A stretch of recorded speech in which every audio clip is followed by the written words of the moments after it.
Mr. Speaker, the political standoff between the two main political parties in Bangladesh has rocked that country and threatened its democracy, its stability, and its economic progress.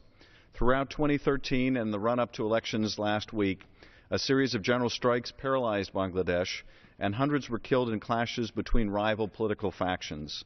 Opposition leaders and human rights activists were arrested, and Bangladeshi courts were used to target opposition figures and their sympathizers. The feud in Bangladesh pits Prime Minister Sheikh Hasina, the leader of the ruling Awami League Party, against Khaleda Zia, a former Prime Minister who is the leader of the opposition Bangladesh Nationalist Party, or BNP. The leaders, known to their countrymen as the Two Ladies, have dominated Bangladeshi politics since democracy was restored in the mid-1990s, when Hasina's Awami positioned itself as secular and social democratic in ideology, and Zia's BNP as more centrist and religious.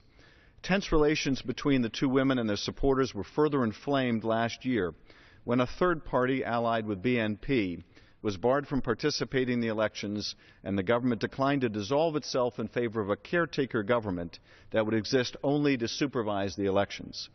This had been the custom in Bangladesh in prior elections. Prime Minister Hasina's actions convinced Ms. Zia the BNP would be better served by boycotting the polling, which the BNP did in the hopes that the government would be pressured into resigning before the vote.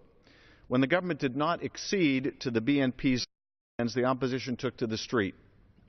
But the government held firm, and amid diminished voter turnout and widespread violence, Awami swept last week's vote, deepening the crisis. Born from a brutal civil war in 1971, Bangladesh has faced enormous challenges in its 43-year history: endemic poverty, one of the densest populations in the world, and unpredictable weather that both sustains and destroys the country's year-round agricultural production. Governance, too, has been a challenge, with the country consistently ranked among the world's most corrupt and the nation's institutions highly politicized. And nothing has come to symbolize the failure of governance like the garment industry and its horrific record on worker safety, a record that threatens the cornerstone of Bangladesh's economy. In spite of these and a host of other challenges, Bangladesh has made remarkable strides.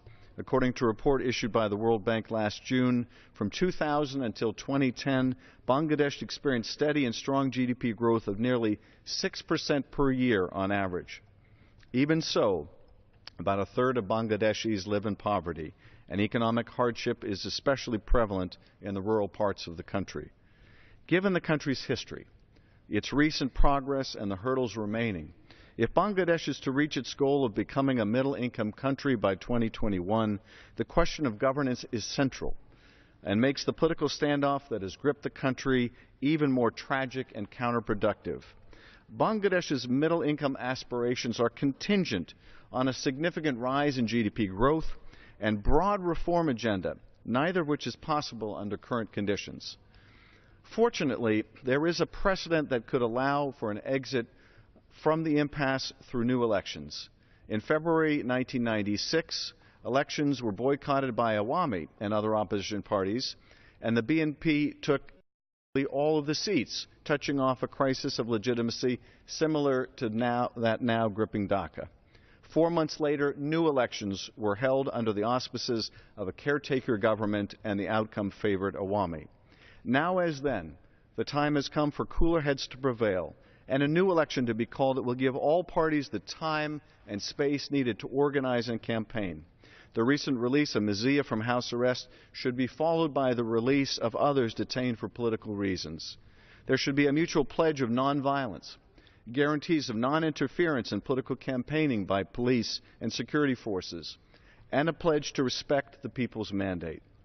The people of Bangladesh, who have suffered mightily and who have also risen to every challenge over the course of more than 4 decades, deserve better than to be caught between two stubborn matriarchs.